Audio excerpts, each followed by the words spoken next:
Voici l'histoire d'Abbé, c'est un pseudonyme qui a été choisi par les médecins pour préserver l'anonymat de cette femme qui est née dans les années 40 à Londres et qui est installée donc depuis plusieurs décennies.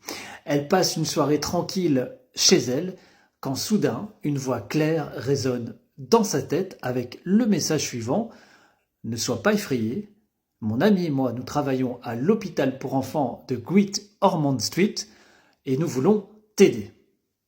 Abbé est bouleversée, intriguée. Elle connaît cet hôpital de réputation, mais elle n'y a jamais mis les pieds.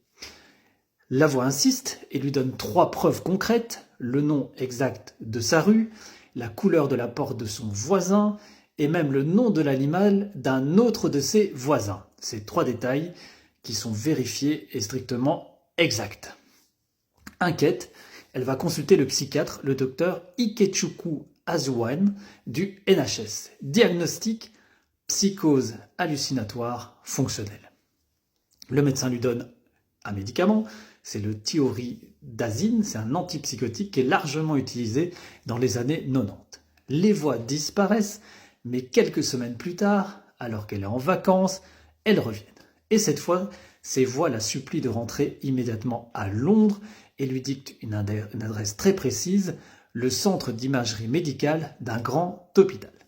Abbé obéit, le docteur Azuwan ordonne un scanner et le résultat tombe: un méningiome de 6 par 3 cm qui est accroché au fax cérébri, c'est la membrane qui sépare les 2 hémisphères du cerveau.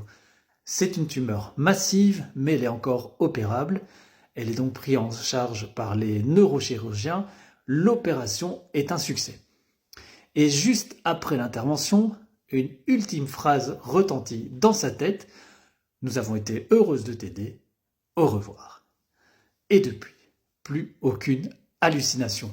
Ce cas a été publié officiellement en 1997 dans le British Medical Journal.